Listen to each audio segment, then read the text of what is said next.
Now we're gonna go. Here we go. Alrighty. Did you get a shirt when we went to the Cryptid Festival? Yeah. You're not wearing it. Another show. What's on that shirt? Just Sasquatch. Bigfoot. You could definitely wear it when we do a Bigfoot show, because I'm sure that'll happen. Yeah. And I will wear this again when we do a Wendigo show. The shirt says Wendigo Hunter on it. I don't know if that means that this one is a hunter version of the Wendigo, or this is calling me a Wendigo hunter. And at the bottom it says "In the Hunger." Yeah. Nobody on the audio can see it though. That means they're gonna have to see it on our YouTube. Mine says, I'm pretty sure it either says Bigfoot or Sasquatch, which I think it says Sasquatch, but I think it says Sasquatch Search Squad. Oh, cool. Yep. So this was the 3rd annual Bigfoot and Cryptid Festival at the Susquehanna Valley Mall. And it was pretty freaking cool. Yeah. There were tons of vendors. Wood carving people, 3D printing people, piles of t-shirt people, soap people, the Ouija board guy. Yeah. Hats. Jewelry. Yep. All kinds of stuff. It just kept going on and on. There was a podcast there, but I didn't really have a chance to talk to those guys because some other guy was talking to them.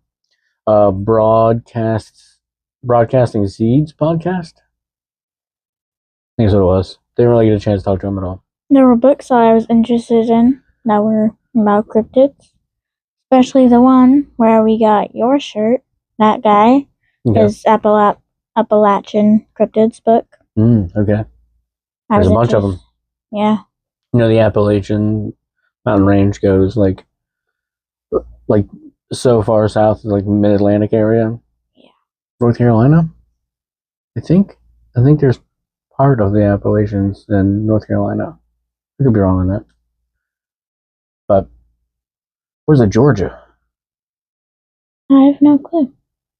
Anyway, we did that this past weekend, which was cool. Met Biker Bigfoot, or Bigfoot Biker Bigfoot. But he is a guy who dresses up as Bigfoot. He's a military veteran, and he's a He speaks. He's a motivational speaker for PTSD. Yep, freaking cool. And I got a picture with him. We should share that picture. Yeah. Maybe all your other pictures too. Yep. Too bad you didn't jump in the pictures with me. With the person who was dressed as a Wendigo, who was shorter than I was. There was an alien person. There was 2 Bigfoots. Was it only 2? Or was there 3 of them? I think there's 3 because there's one at that one shop. In front of the shop. Yeah. I think it's 3. I think it was 3 different guys dressed as Bigfoot. Also, the Ouija board guy, it will be in Maine in like a month because of Anna. Yep. That's all.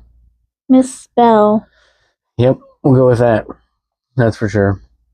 And I guess he said he was friends with Dave, the guy who had died, and there was this crazy rumors that Annabelle was the one that actually killed him. But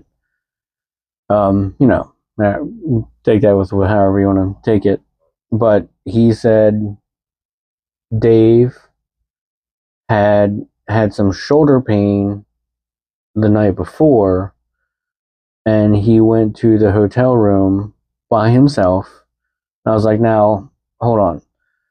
Different people think that Annabelle was in a hotel room with him. Is that the case? He's like, no. I know where Annabelle was. She was she was somewhere else. Dave wasn't feeling good. He had shoulder pain. He went to bed, and when he was by himself in the hotel room, he had a massive heart attack and died from it. So the shoulder pain was kind of the first signs of the heart attack coming on. So there was crazy like paranormal theories, rumors that was Annabelle, whatever Annabelle did to would have caused the heart attack. But that guy's going to be in Maine. He said 28 days, whatever that means. Like September 1st, dude. What are you going to tell me a day? But it's not like we're going to Maine to see him, but he's from Maine. So there and talked to him long enough. But he had all these different kinds of designs of talking boards. They were originally called talking boards, which I think we should do an episode on talking/Ouija boards and get an actual pronunciation of how you would pronounce those letters together. Ouija. Ouija? But he had a big sign about the history of talking boards. And I didn't read the whole thing because it was like all these paragraphs. Could have stood there and read it, but we didn't. You're on a time crunch. Yep. But we're not here to talk about any of those things right now. We're here to talk about something else. We're going to slowly start creeping. How's that for a good word, huh? Mm-hmm. Into the darker stuff for the holiday season. The dark holiday season. Fall and all that funness. We're starting in August because we only do it once every week, and that's 4 weeks every month. And there's so many things that we can talk about. Yeah, so we're starting in October. And for those who have audio, I did finger quotes. Scare quotes. I've heard other podcasts call them scare quotes. Yeah, whatever that means. You're Phoenix, I'm Will, and we're here to bring on the questions. Yes, we are. Links, Phoenix. Where are all the links? Linktree.com/BOTQS. Where you can see. Oh, well, there's a link to YouTube where you can see my Wendigo shirt. It's freaking cool. We should probably just post a picture of it. Yeah. On our Instagram. Link's also there. So is Apple Music, Spotify, YouTube Music, Amazon. If that's where you listen to it. Gotta get it on Pandora. We're not on Pandora already. People listen to podcasts on Pandora. Whatever works for you. Yep. iHeartRadio. Pretty sure we're on iHeartRadio though. We are? Think so. Is that a problem? I did not know that. But all those links can be found at linktree.com/BOTQS. So, Miss Phoenix, what question are we bringing in this episode? What is a Wicca? Wicca. I think Wicca is the practice. Wiccan is the practitioner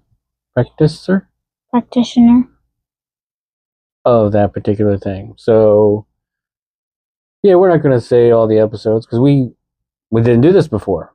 But now we planned out like 14 episodes from now. Yeah. So, I mean, somebody could ask a question and we'll slide it in someplace. But right now we're skewing into dark stuff, Halloween stuff, fall stuff, more Scary. Spooky stuff. Yeah. A bit of true crime. What? A bit of true crime. When's that going to happen? Which one is that? Well, there would be stories. Yeah, probably. But there's also one in October. Kind of true crime. Unless it's just a theory. But we won't get too much into it because this is only 21. Yep. This is only 21. You know, I was thinking about this with the 20s. We've been doing this for how many months? About 4. 16 episodes would have been 4 months. So 5 months. Yeah, about 5 months. We've been doing this for 5 months. In 1 week. And we missed one episode. But didn't we make up for that? No, not yet. I don't think we did. We recorded later in the week? Yeah, like... Did we? Or did we miss an entire week anyway? I think we did a Thursday and then a Sunday.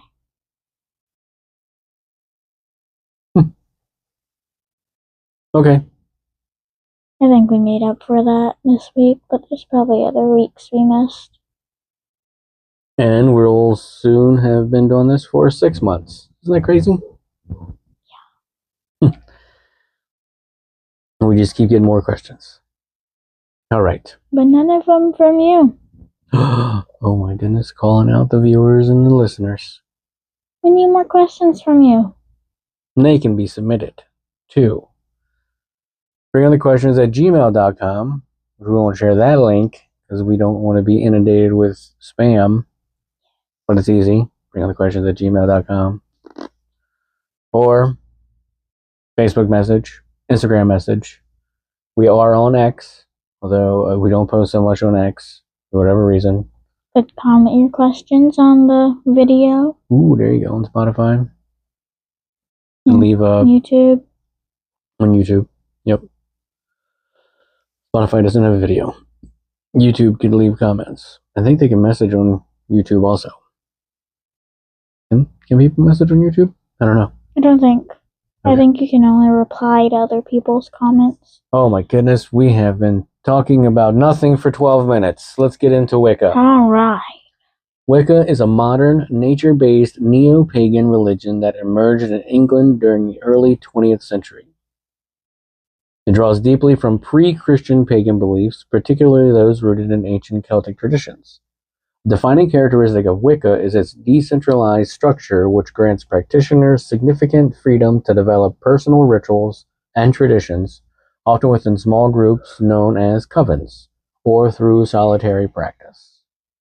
While often linked with the broader concept of witchcraft, the relationship between Wicca and witchcraft is nuanced. All Wiccans are considered witches, but not all witches identify as Wiccan, indicating that witchcraft functions as a more expansive category that encompasses a wider range of magical and spiritual practices. This distinction is crucial for accurately understanding the scope of Wiccan identity within the broader pagan and magical communities. The decentralized and eclectic nature of Wicca plays a significant role in its adaptability and continued growth.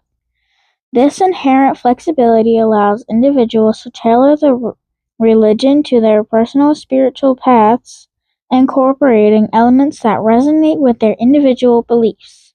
This adaptability likely contributes to its widespread appeal in a modern spiritual landscape that increasingly values individualized approaches. However, the absence of a unified authority or fixed dogma, is that right? Yes. Also presents challenges. Dogma is a principle or set of principles laid down by an authority as incontrovertibly true. It can make it difficult for those outside the religion to grasp its core tenets, leading to common misconceptions and stereotypes. Internally, this diversity can also lead to discussions and varying interpretations regarding fundamental principles such as the Threefold Law, which can pose challenges for establishing a universally unified identity for the religion. So Wicca is kind of an offshoot of witchcraft. That's basically what all those words meant, which we're going to get into witchcraft in another episode. But we started with Wicca because it seems to be easier entry into the greater witchcraft world, religion. And Wicca is more, with all that said, Wicca is slightly more forgiving than witchcraft. I think Wicca is more of it's individualized. You can do it on your own time, your own way, however you want to do it. And I'm pretty sure witchcraft is more structured. It's more ritual, I think. I think that's how I understand all this. Like Wicca, you can do it whenever you want. Kind of make your practices and do your thing kind of whenever you want. It's not hard structure. It's not a hard coven. Yeah.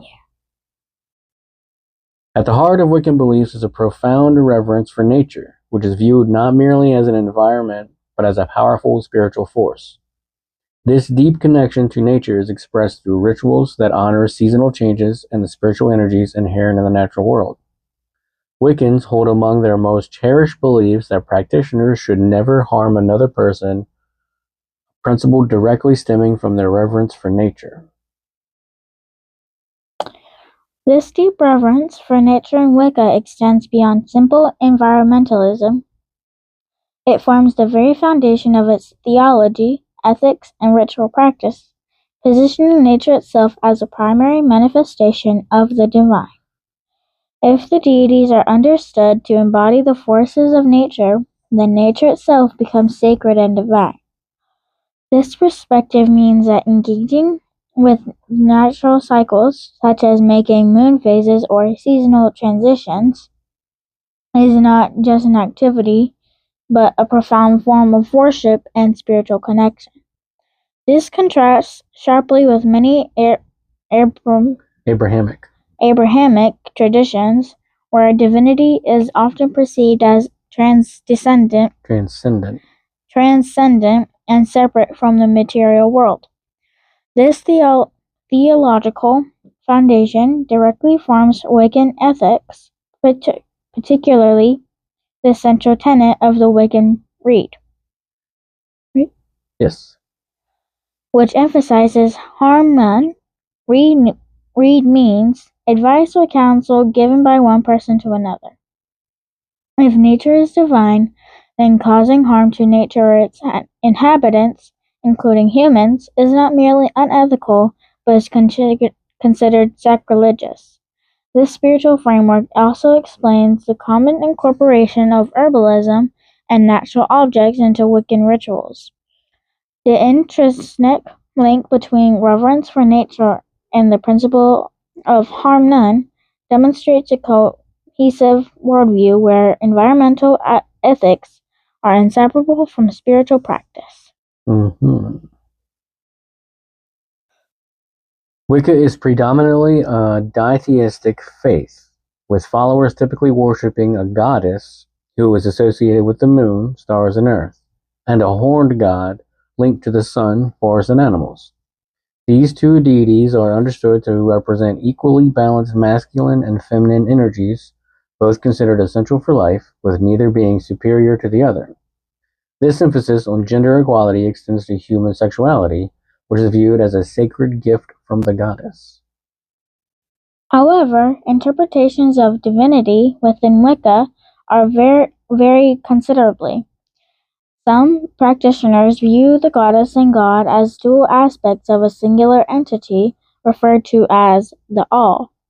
Others embrace a polytheistic perspective, revering multiple deities often drawn from various mythologies, including Greek, Egyptian, or Norse pantheons such as Aphrodite, Artemis, Dionysus, Isis, Yes. Pan, and Thor.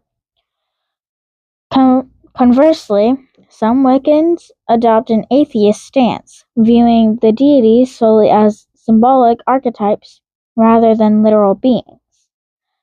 Dianic, great goddesses, And what Dianic Wicca? Dianic Wicca, for example, is a specific tradition that focuses on a monotheistic great goddess and emphasizes Egalitarian matriarchy. An egalitarian matriarchy is a social system where women hold central roles and are honored, but men also have important roles, and the society is fundamentally based on equality and mutual respect, not on dominance or hierarchy. It's characterized by mother-centered values like caregiving and nurturance, but these values are extended to everyone, regardless of gender or parental status. Whoa, sounds super evil to me. So evil. Where everybody's balanced and we have a reverence for nature. Super evil. The most. The fluidity. Let me try again. Watch this. The fluidity in deity interpretation, ranging from literal polytheism to symbolic archetypes or even atheism, illustrates Wicca's emphasis on individual spiritual experience over prescribed dogma. This approach potentially reflects a broader trend in modern spirituality towards personalized belief systems. The acceptance of such diverse views on divinity within the same religion highlights Wicca's strong emphasis on individual interpretation and direct interaction with the divine, without the need for intercession by a separate priesthood. Middleman. This suggests that the personal experience of the divine and its meaning to the individual are prioritized over a singular or authoritative theological definition. The assertion that Wicca is a pragmatic religion where symbols and rituals hold meaning only if they work, and the gods exist insofar as they work, further supports this experiential rather than dogmatic approach. This individualistic approach to divinity resonates with contemporary spiritual trends where people often select elements that align with their personal worldview, rather than adhering strictly to traditional doctrines. It allows Wicca to appeal to a wider range of spiritual seekers who may not find resonance with more rigid religious frameworks. Furthermore, the high regard for the feminine aspect of nature and the view of human sexuality as a divine gift position Wicca as a counter-narrative to many patriarchal religious traditions. Many Wiccans adhere to the Wiccan Rede, an ethical guideline frequently expressed as "and ye harm none, do what ye will." This principle encourages individuals to act according to their true will, provided that their actions do not cause harm to anyone or anything. This fosters a strong sense of personal responsibility for one's actions. The Rede functions as a basic moral code that is open to individual interpretation, with no central authority dictating its precise meaning. And ye harm none, do what ye will. That's simple, man. Do what ye will. Just don't hurt anybody when you're doing it. Yeah. Easy. Who needs the 10 Commandments? Yeah. Sit down, Moses. We got this. The Threefold Law, which posits that whatever energy one sends out will return threefold, is a related concept often discussed within the community. However, its inclusion as a core tenet is debated, with some practitioners considering it a later addition rather than an original principle. Generally, the use of magic for personal gain is discouraged if it interferes with the free will of others or causes harm, as such actions are believed to have negative consequences. No harm. The Wiccan Rede, while seemingly simple, functions as a highly flexible, ethical framework that places significant moral agency and responsibility directly on the individual. This reflects Wicca's overall decentralized and non-dogmatic nature. The Rede empowers individuals to determine what ye will, while simultaneously burdening them with the responsibility of ensuring harm none. This requires critical self-assessment and foresight regarding the potential consequences of one's actions, rather than simply adhering to external rules. This approach stands in contrast to religions that provide extensive moral codes or rely on a framework of divine command. The ongoing discussion surrounding the Threefold Law further illustrates the practical implications of this flexibility. While some view it as a natural consequence of the Rede, others consider it a later, unvalidated addition.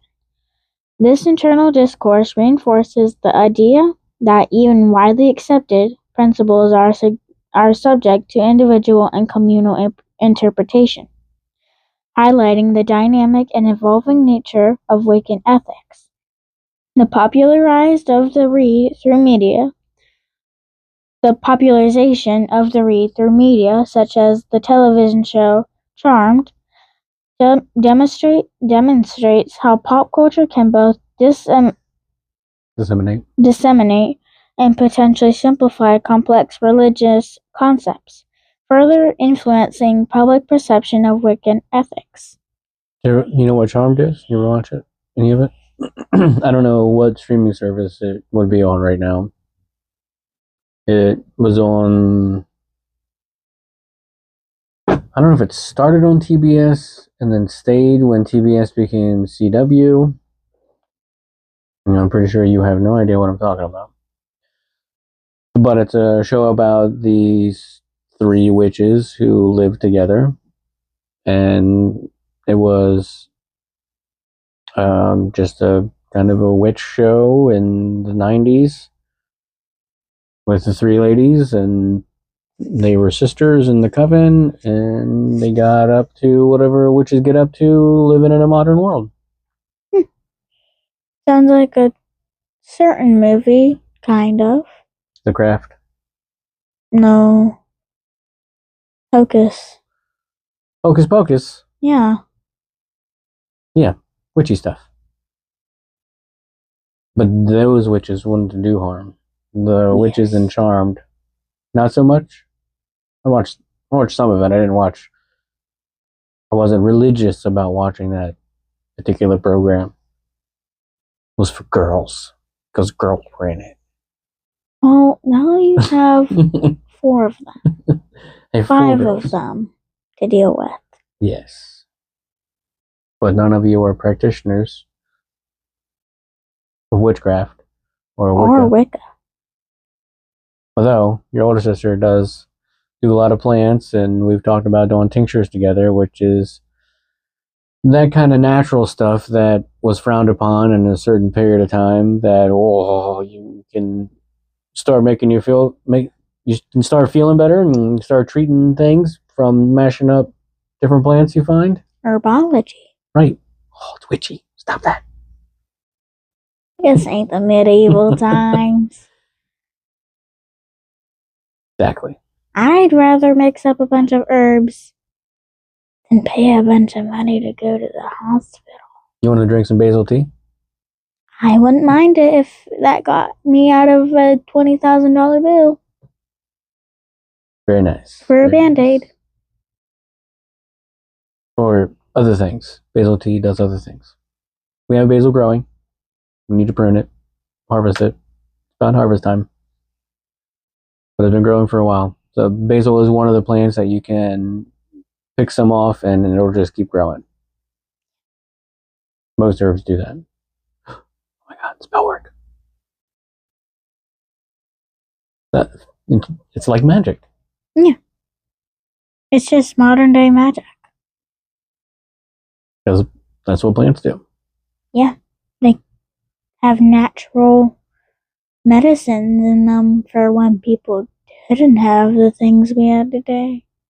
Well, where do you think they have the stuff? Yeah. Where do you think they get the medicines? Just because it's in a white pill didn't mean they didn't mash up basil and nutmeg and all this other stuff and put it in a white pill. They just pay you extra for it. Right, because somebody else did the work. It's all preserved. A little pill. It's all out there. Gotta find it. Wiccan practices frequently involve rituals designed to greet the sunrise, mark the phases of the moon, or celebrate seasonal passages. Magic, often referred to as spell work, is a common practice within Wicca, holding a similar spiritual significance to prayer in Abrahamic religions. That's interesting. This practice often utilizes sacred symbols or shapes, such as the circle or the five-pointed star, the pentacle. For many Wiccans, their primary goal of magic is self-improvement and fostering a deeper connection with nature, allowing them to become more at one with the natural world. Wiccans observe 8 main celebrations known as Sabbats, which are timed to correspond with significant seasonal transitions throughout the year. These include Imbolc, February 2nd, marking midwinter; Ostara, March 21st, the spring equinox; Beltane, May 1st, heralding mid-spring; Lithia, summer solstice; Lughnasadh, August 1st, marking midsummer; Mabon, autumnal equinox; Samhain, November 1st, marking mid-autumn; and Yule, winter solstice.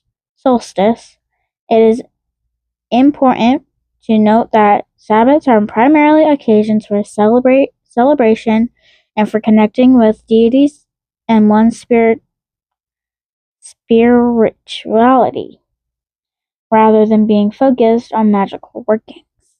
How about that? Natural cycles. We celebrate the natural cycles. Yeah. Cool. I like it. I like the idea of it. I mean, the Earth is a celestial body.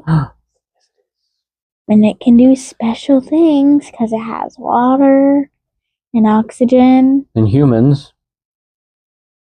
Humans are a part of the life that Earth grows. Yep. Almost everything lives. Are you sure humans aren't an infestation upon this Earth? Well, how do you think we got humans? Infestations. No. How? First we started as little mammals with the dinosaurs. Then we evolved into monkeys and kept evolving to what we are. Evolution. Evolution. So you are more into the evolution than you are the creationism. I don't completely understand Adam and Eve because how would just 2 people populate the entire Earth? Now you're asking the real questions. You would need multiple couples. So we aren't having... Reading through the Bible, Adam and Eve are hundreds of years old. And as they had more generations, the length of life shortened. So I think Enoch was Adam's 8 generations removed from Adam. So Enoch, there's a whole book of Enoch, and we'll get into that at some point in time. It's bananas. It's totally out there. But Enoch is Adam's great grandson.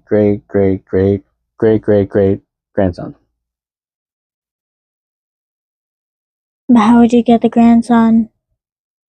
Adam was still alive, according to the Bible. Well, if it's Adam's son, where would you get the great grandson? Just kept making people. God stuff. Doesn't make sense. I believe in some things from the Bible and other things science. Right.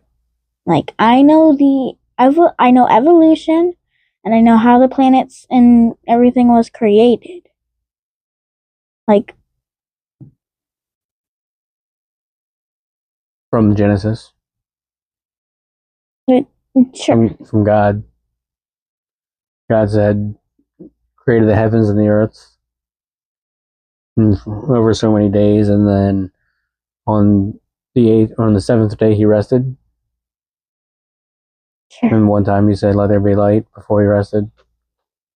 Sure. That's the biblical creation. We could get into Genesis. I know my scientific creation. Land of confusion. You don't get that reference. Genesis was a band in the 80s and 90s who did a song called Land of Confusion. And if you read the Bible straight, it's confusing. That's why there's so many different flavors of Christianity, because so many people interpret it different ways. And that's why it's tough to follow, because how many people talk about it in different ways. Science is like, big thing hit other big thing, now moon. That's it. It's a more simple explanation than one person, other person, 800 years had old. son, but son, great grandson. But no, maybe I confused you, but Adam and Eve were so old that you just kept having kids, and those kids just kept having kids. So there was more kids and more kids and more kids. They populated the whole earth, and they were still alive on the earth when their 8 great times 8 grandchild was in the world. There was that many generations still alive on the earth. That's how I understand it. Maybe I'm wrong. Their siblings had kids. Yeah. That's how we got Neanderthals. But that would mean evolution. We're talking about witch stuff. We got to get back on track here. We're already 30 minutes in. The cyclical nature of Wiccan rituals, particularly the Wheel of the Year, reflects a profound theological connection to the Earth's rhythms and a belief in constant renewal and transformation. This contrasts with the linear eschatological. That's a good one. This contrasts with the linear eschatological views prevalent in many Abrahamic faiths. What is eschatology? Merriam-Webster defines eschatology as a branch of theology concerned with the final events in the history of the world, or of humankind, or a belief concerning death, the end of the world, or the ultimate destiny of humankind. I think we could make that even more simplified by saying it's the study of end times as told by any religion or myth. Originally, specifically for Christianity, but it's a general term now. So Ragnarok is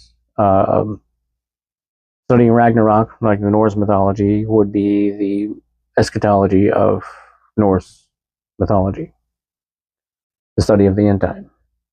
And the end time of Christianity would be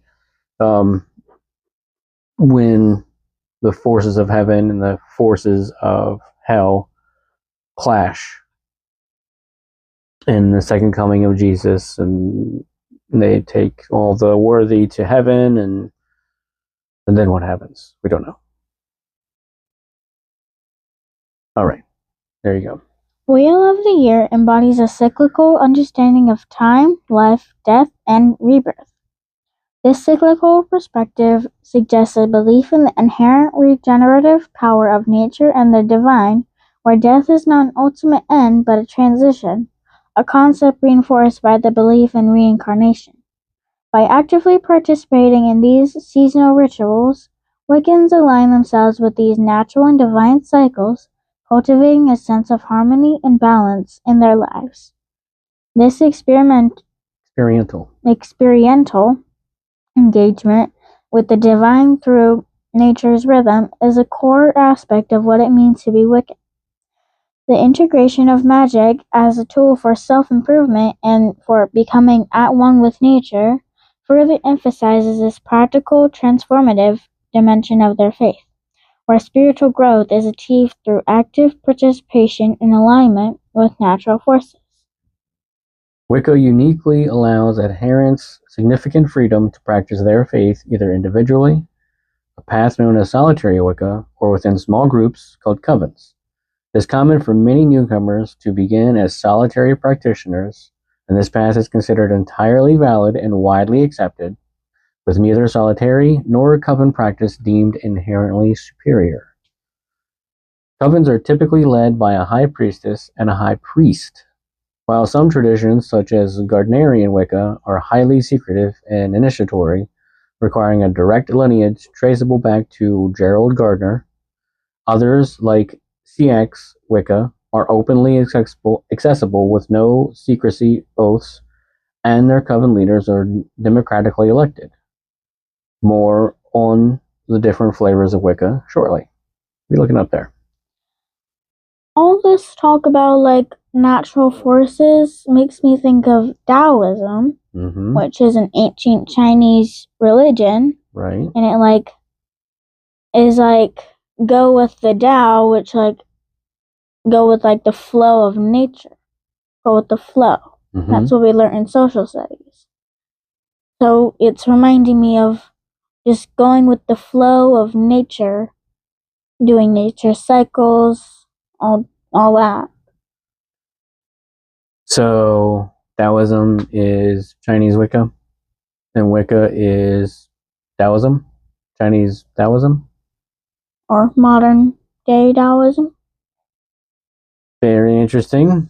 Good connection. Like it. Yep. Context clues.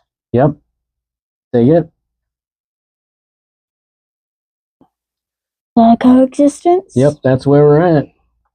The coexistence and validation of both solitary and coven practices within Wicca illustrate its fundamental commitment to individual autonomy and accessibility, while also preserving traditional, structured forms of religious transmission. The acceptance of solitary practice makes Wicca highly accessible to individuals who may not have local covens, prefer privacy, or seek a more personalized spiritual journey. This caters to modern spiritual seekers who value independence and direct interaction with divinity without the intercession of a separate priesthood. Concurrently, the existence of initiatory lineage-based covens such as Gardnerian Wicca ensures the preservation and transmission of specific ritual knowledge and traditions. This maintains a vital link to the religion's historical roots and foundation figures.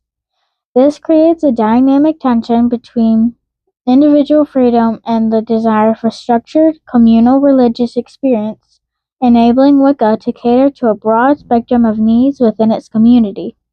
The contrast between the secretive nature of Gardnerian covens and the open structure of CX Wicca covens further highlights this spectrum of accessibility. Yep, so there's flavors within the flavor. Flavors. It's like adding salt to pickles. Watermelon. It's not French onion soup. It's freedom onion soup. Nope. Pickles. What? What's the matter? Cream of chicken soup. Cream of chicken soup. It's like adding flavor what? On top of the flavor. Yeah. So it's like adding cream of chicken soup to salt to cream of chicken soup. Okay. Or like garlic powder to boost the flavor, but also add cinnamon. Flavor. No. No, I think you don't want that in your cream of chicken soup? Cinnamon's too sweet. Oh, you think Wicca's too sweet? Wicca draws heavily from pre-Christian pagan beliefs, particularly ancient Celtic traditions.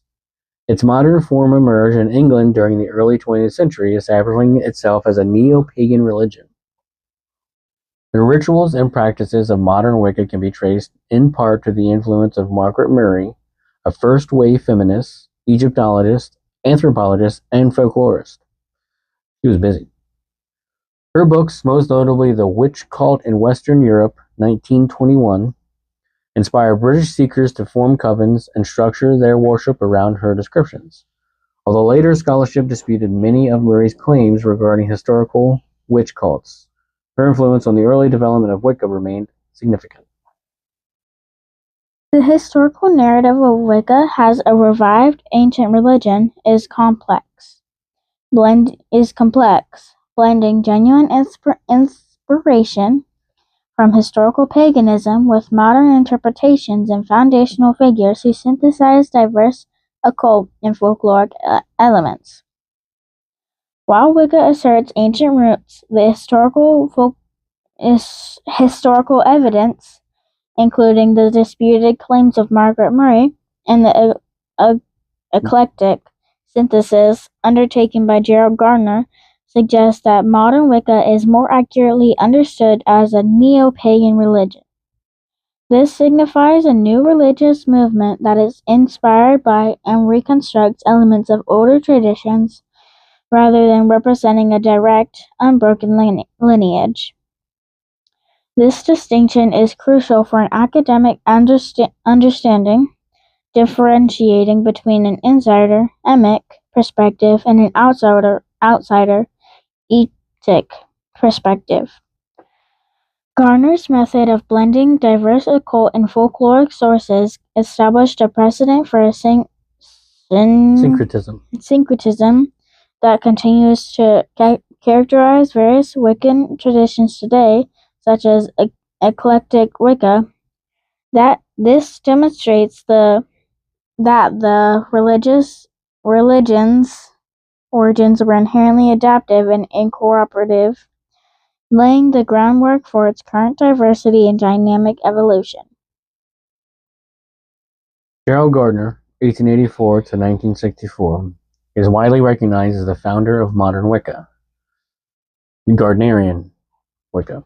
A world traveler with a keen interest in the occult, Gardner first encountered the term Wicca in the 1930s when he became involved with a coven in Highcliffe, England, and was initiated into the group in 1939. He claimed to have learned the beliefs and practices that would later form Gardnerian Wicca from this new forest coven. Following his supposed initiation, Gardner established his own Bricket Wood Coven and proceeded to initiate many witches, thereby founding the Gardnerian tradition. He meticulously documented his practices, drawing extensively from various sources. These influences included the rituals of famed occultist Aleister Crowley, from whom Gardner met in 1947, as well as the elements from Charles Godfrey Leland's Aradia, or the Gospel of the Witches, Masonic Ritual, and Rudyard Kipling. His Book of Shadows, a compilation of spells and rituals, became central to Wiccan practice, with initiates, yeah. Initiates traditionally required to hand copy their own versions. Aleister Crowley is on our list of episodes to do. Yes. He's an interesting character. We're going to get into that. Initially, strict secrecy, partly due to the prevailing Witchcraft Act of 1735, prevented full public disclosure of Wiccan practices. However, following the repeal of these laws in 1951, replaced by the Fraudulent Mediums Act, Gardner went public. He published his first non-fiction book, Witchcraft Today, 1954, and actively sought publicity and new initiates, playing a pivotal role in bringing Wicca into the public eye.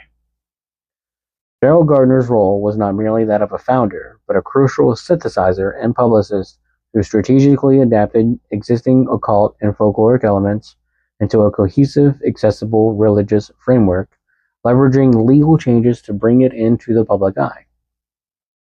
Gardner's founding of Wicca was a process of syncretic creation and strategic public relations. He synthesized disparate elements into a coherent system, making it viable as a modern religion. His decision to go public after the Witchcraft Act of 1735 was replaced by the Fraudulent Mediums Act in 1951 was a critical turning point. This legal change enabled him to publish non-fiction works and actively promote Wicca without fear of prosecution for claiming to practice witchcraft, thereby transforming a secretive practice into a public religious movement. While Gardner himself later saw publicity, the initial secrecy of the covens and the initiatory nature of Gardnerian Wicca established a tension between esotericism and public outreach that continues to define different Wiccan traditions, influencing their accessibility and growth.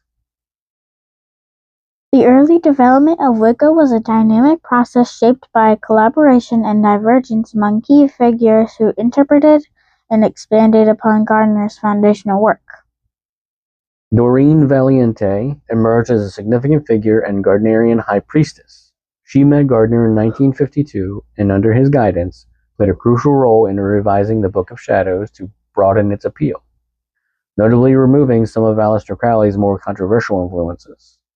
Valiente later split from Gardner's coven in 1957 and became a prominent Wiccan advocate and scholar, authoring influential works that further shaped the religion.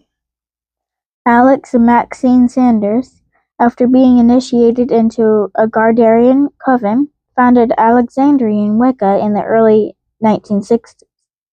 This tradition shares many similarities with Gardnerian Wicca, but places an added emphasis on ceremonial magic and Hermeticism.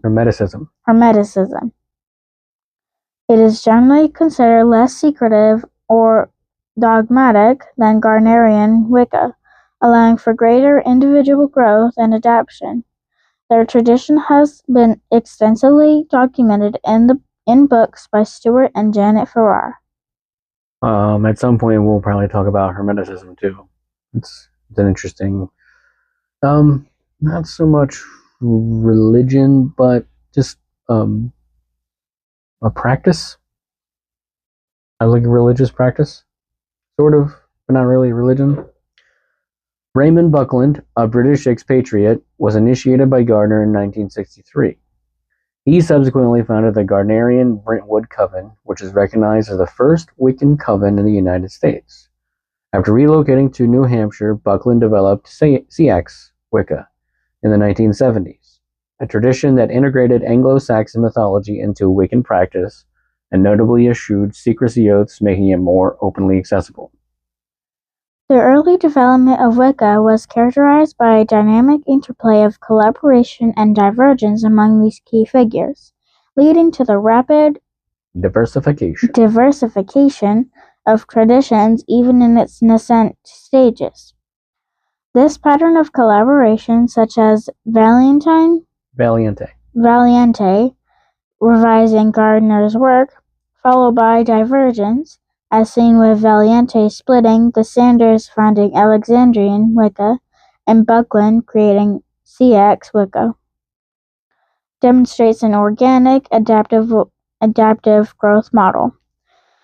These figures do not merely passively transmit Gardner's teachings. They actively interpreted, refined, and innovated, tailoring to Wicca to different needs, such as reduced secrecy, distinct cultural influences, or feminist focus.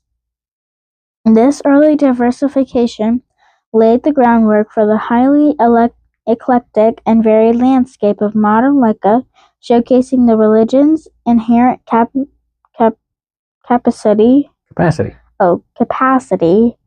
for the internal evolution and responsiveness to the evolving needs of its practitioners. Wicca has evolved into numerous traditions, reflecting its decentralized nature and remarkable adaptability, which allows practitioners to discover a path that resonates deeply with their personal beliefs and spiritual needs. Wiccan flavors. Here we go. Gardnerian Wicca, stands as the earliest tradition, characterized by its initiatory nature, often secretive practices and rituals derived from Gardner's Book of Shadows. It traditionally involves nudity in ceremonies and requires 3 degrees of initiation. Membership is exclusively gained through initiation by a Wiccan high priestess or high priest, with a lineage that can be traced back to Gerald Gardner himself. Not so sure about that nudity thing, so perhaps we won't practice Gardnerian Wicca. Good. Alexandrian Wicca, founded by Alex Sanders, shares many similarities with Gardnerian Wicca and is also initiatory. However, it places an added emphasis on ceremonial magic and hermeticism and is generally considered less secretive or dogmatic, allowing for greater individual growth and adjustments in practice. Dianic Wicca is a feminist tradition that originated in the U.S., distinguished by its cosmology centered solely on the supremacy of the goddess. This tradition is often female-only and strongly emphasizes political and social awareness regarding the oppression and injustices faced by women. It typically operates without a hierarchical structure. Seax Wicca, founded by Raymond Buckland, draws inspiration from Anglo-Saxon witchcraft. It is notable for its lack of secrecy oaths, the absence of a traditional Book of Shadows, democratically elected coven leaders, and no emphasis on lineage, making it significantly more accessible to new practitioners. Norse Wicca is a relatively new and emerging path within the Wiccan community. It infuses beliefs, practices, and deities from ancient Norse traditions of Scandinavia, such as Woden and Freya. This path often appeals to solitary practitioners and may offer a richer understanding of the afterlife compared to more traditional Wiccan cosmologies. Isn't it interesting? We had most of our Norse discussion, and now we learned about there's a Norse Wicca. And the Seax Wicca is similar to Norse Wicca. Celtic Wicca and Druidic Wicca are technically distinct traditions, but many Wiccans combine elements from both in their practice. They incorporate deities from the Celtic pantheon, Irish, Welsh, Cornish, Gaulish, that may not be how that's pronounced, and use Celtic names for Sabbats such as Lunasa instead of Lammas. Their practices are heavily influenced by Irish and Welsh lore, sometimes utilizing Ogam or Olm for divination. Ogam is an early medieval alphabet used primarily to write the early Irish language in the Orthodox inscriptions 4th to 6th centuries AD, and later the Old Irish language Scholastic Ogam 6th to 9th centuries. Solitary Wicca refers to individuals who practice Wicca on their own, outside of a coven structure. Solitary practitioners may adhere to a single tradition through self-study or create unique practices by blending elements from various traditions, often incorporating their own original material. Many newcomers to Wicca begin their journey as solitaries. Eclectic Wicca is characterized by a desire to forge one's own unique Wiccan path, blending 2 or more traditions or incorporating elements from other spiritual paths, such as Santeria, African or Native American tribal religions, or Hinduism. This form is widely considered the most common expression of Wicca practice today. So it seems like that one, it kind of just, you got some other stuff going on, like if you come from a Hinduism background and you want to practice Wicca stuff, then combine them. Whatever. Like if you have a special way you greet the sun in the morning.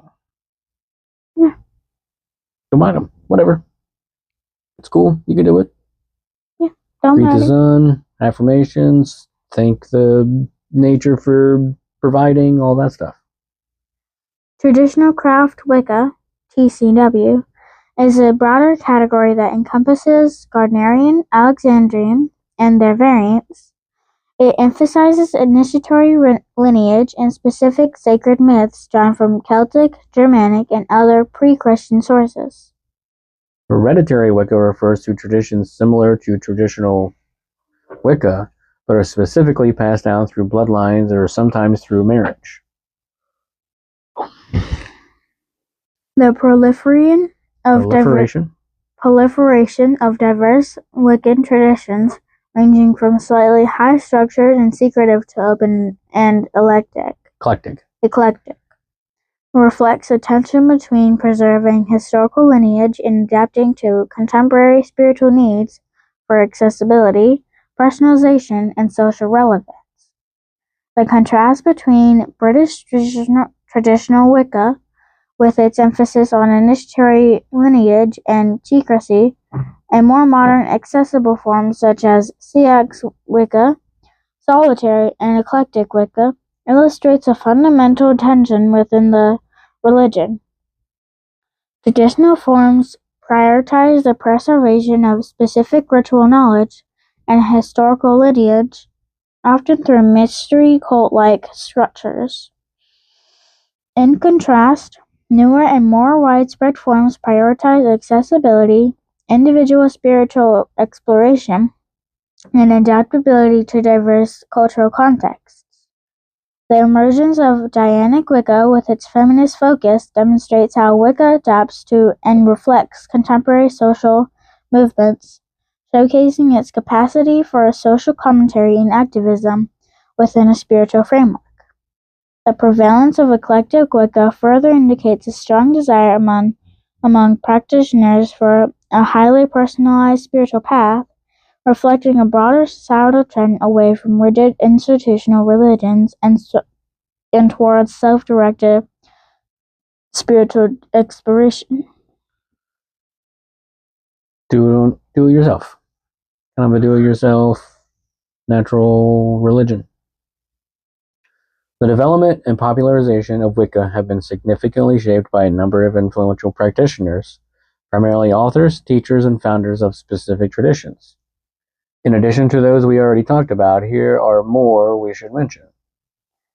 Z. Budapest is a prominent pagan teacher and writer associated with Dianic Wicca, a notable feminist tradition within the religion. Margot Adler, author of the influential book Drawing Down the Moon, was also a journalist, Wiccan priestess, and elder, contributing significantly to public understanding of modern paganism. Scott Cunningham, author of Wicca, A Guide for the Solitary Practitioner, and over 30 other titles, proved highly influential for solitary practitioners due to his accessible approach to the craft. Laurie Cabot is widely known as the official Witch of Salem and author of Power of the Witch and Love Magic, contributing to the public face of witchcraft. Janet and Stuart Farrar were prolific authors who extensively covered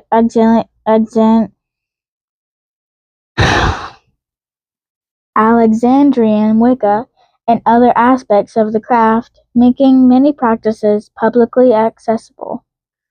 Silver Ravenwolf, which is a crazy cool name. Yeah. I don't know if it's a Native American or what, but it's a cool name. Silver Ravenwolf is a popular, albeit sometimes controversial, Wiccan author known for her contributions to the new generation of Wicca. Silver Ravenwolf kinda like either someone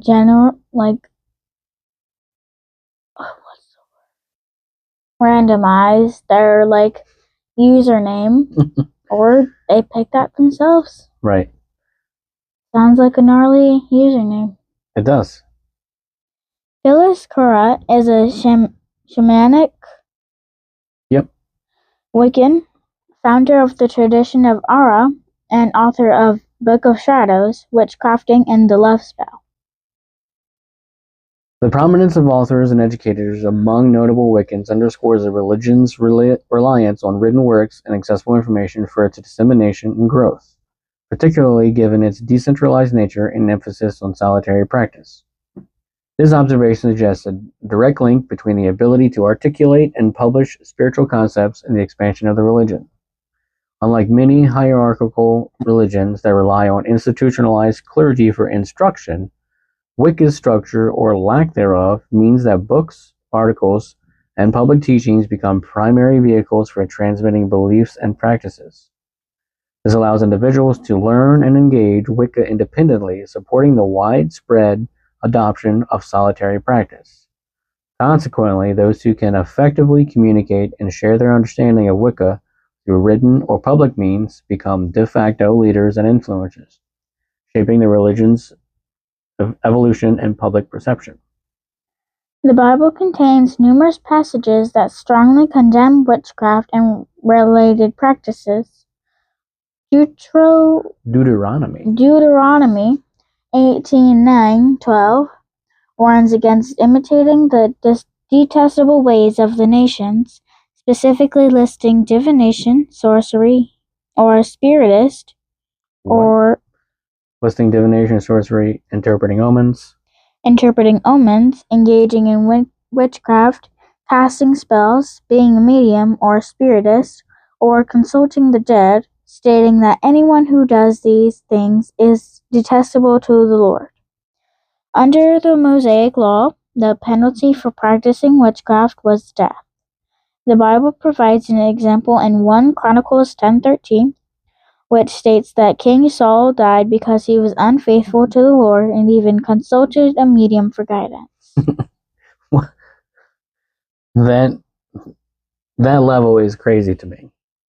So you just go to a fortune teller, well, not necessarily a fortune teller, but a medium for guidance, whatever guidance it is, as simple as a counselor about something, and the powers that be were like, he did what? No, he's got to go. Like a bunch of women back in the medieval times, especially in Salem, were burned at the stake for just something we will get into. Doing whatever. Yeah, making poultices, which is going out there and finding a plant, such as basil, chewing it up, put it on a wound, fixes the wound. Magic. Burn her!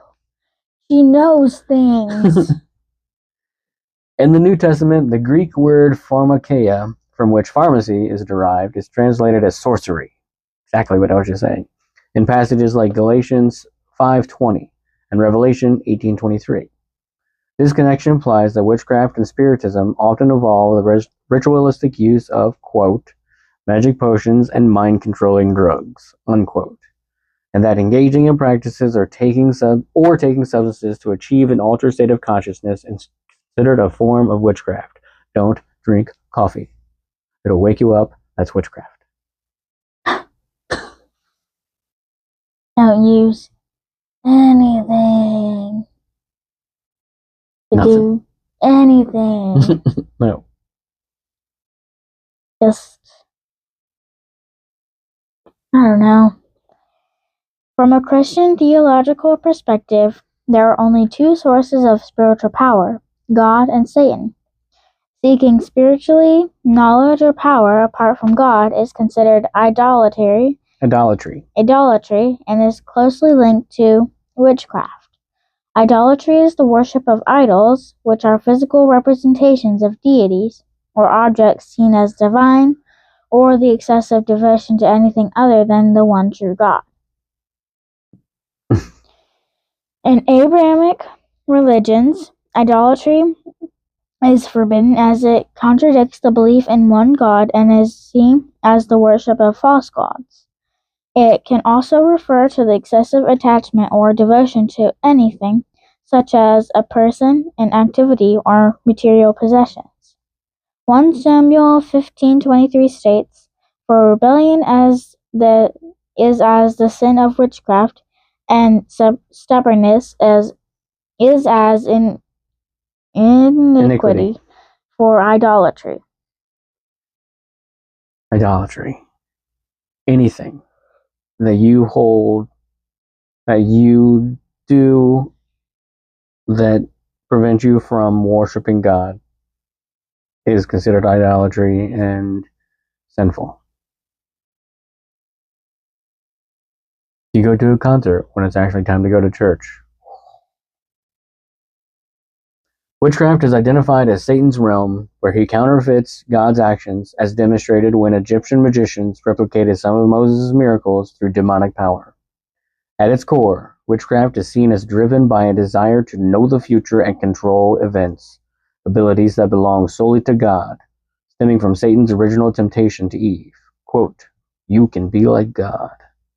Unquote.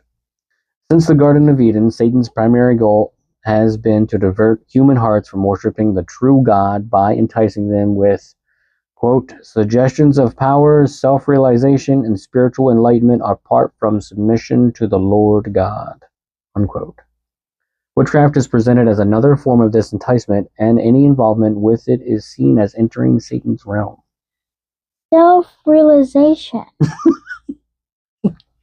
I know. That seems... You're just like, oh, I'm an adult now. No. Don't think you can do whatever you want to do. So we just have to be mindless zombies? That's what it appears to be. You must do the things within the 10 Commandments, go to church on Sunday, worship the one true God. Or what suffer about the consequences. his son? Well, yeah, he's involved. Worship him too. But not teenage dirtbag Jesus. Either the baby or the adult Jesus. Nobody talks about teenage dirtbag Jesus. If I want to talk about teenage dirtbag Jesus. No. He was a dirtbag. We talk about that time. Ever. So it's natural. What's natural? Being a dirtbag when you're a teen? Hormones, man. It's natural. We don't talk about that. No. So you're a priest. Okay? Natural things aren't supposed to be natural in the eyes of God. Is that a question? Now you're asking the right questions? Yeah, I am. I'm asking the questions that need to be asked. Yes. You are. I need to question these things. You need to go talk to the pastor about it. I don't think I'm going to go straight. Because he's the one that can, he talks to God directly. Not true for all of them. There's some questionable actions with priests. Some. Yep. Yep. Anyway, while the Bible does not explicitly mention Wicca by name, as it is a modern religion, Christian theological perspectives generally categorize Wiccan practices, particularly those involving magic and deity worship, outside of the Christian God under the broad condemnation of witchcraft or magic arts. Seemingly harmless, modern entanglements with witchcraft from a Christian viewpoint can include horoscopes, Ouija boards, Eastern meditation rituals, and certain video and role-playing games. Mm-mm. The conclusion is that any practice that dabbles in a power source other than the Lord Jesus Christ is witchcraft. Revelation 22:15 lists those who practice magic arts among those who will not inherit eternal life. Most of the earth apparently is not going to inherit eternal life, according to a lot of this. Don't even read your horoscope, because that's divination looking into the future. Okay? It means the newspaper that I read when I was a kid. Sinful. Means that the games I played as a kid. Sinful. Christians are encouraged not to fear Satan's power, but to acknowledge it and actively avoid it, recognizing that, quote, greater is he who is in you than he who is in the world, unquote. When converting to Christianity, repentance is expected to include renouncing any involvement with witchcraft, following the example of early beliefs in Acts 19:19, Isaiah 8:19, questions why people will consult mediums and spiritists instead of inquiring of God, or, quote, why seek spirits who are not the Holy Spirit, unquote. The Christian perspective concludes that witchcraft and its counterparts promise spirituality that ultimately lead only to, quote, emptiness and death, unquote, whereas, quote, only Jesus has the words of life, unquote. You don't say quote and unquote. Just too many words. It's important as to not get plagiarized. 1. Wicca stands as a vibrant and evolving modern neo-pagan religion, fundamentally rooted in a profound reverence for nature and drawing inspiration from pre-Christian pagan traditions, particularly Celtic lore. Its defining characteristic is a decentralized structure that empowers individual practitioners to shape their spiritual journey, whether through solitary practice or within diverse common structures. This inherent flexibility allows for a wide spectrum of interpretations regarding divinity, from Ditheistic worship of a goddess and horn god to polytheistic, monotheistic, or even atheistic symbolic views, reflecting a strong emphasis on personalized spiritual experience over rigid dogma. Do you understand all the theistic things there? Yeah. Ditheistic is 2, polytheistic is many, monotheistic is 1, or atheistic is none. Interesting, huh? The ethical core of Wicca encapsulated in the Wiccan Rede, and ye harm none, do what ye will, quote unquote, places significant moral agency and responsibility on the individual. This principle, coupled with the cyclical nature of its rituals, particularly the Wheel of the Year, underscores a cosmology of constant renewal and transformation, deeply connected to the Earth's rhythms.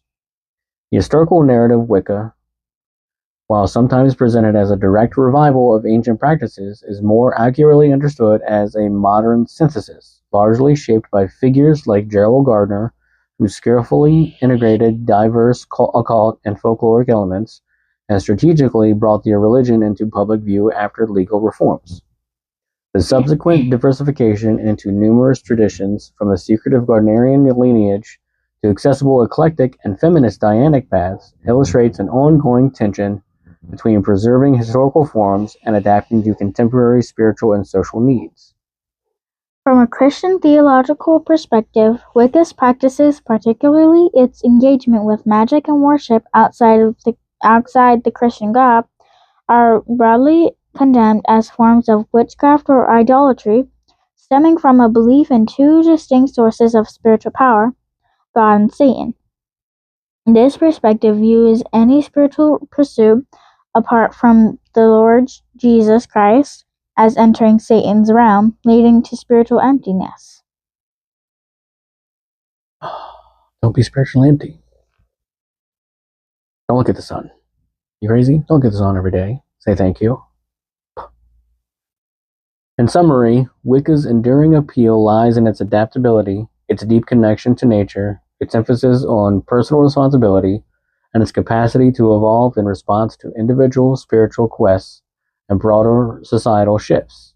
Its decentralized nature fosters a rich tapestry of beliefs and practices, making it a dynamic and multifaceted spiritual path in the contemporary world. I got more questions than I wanted. Do you? Perhaps you need to make a list of them. Like what? Well, a lot of them are about the Bible and how things are working there. Okay. We could probably do some episodes breaking down the various books. Like we can learn about it like we did Norse mythology. It's Norse mythology is a mythology, but it's also a religion, and for a long time it was a well-practiced religion.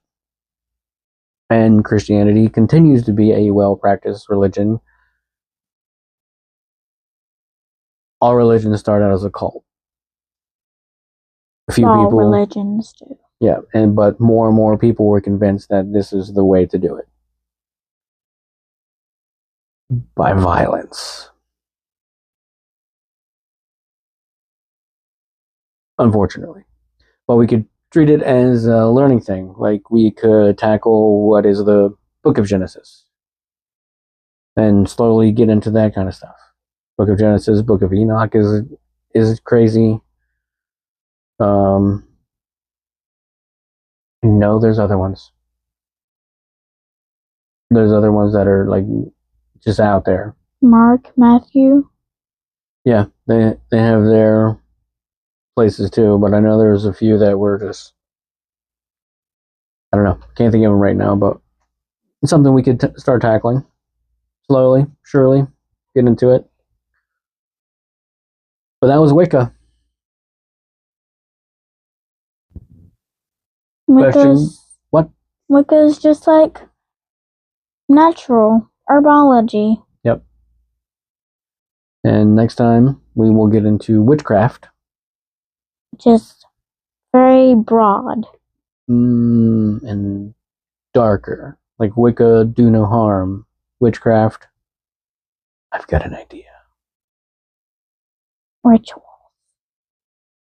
Do harm. Influence people. Sacrifice people. Probably. That's for the next episode. Yes. Question brought. Question answered. A production of Wayward Things Network.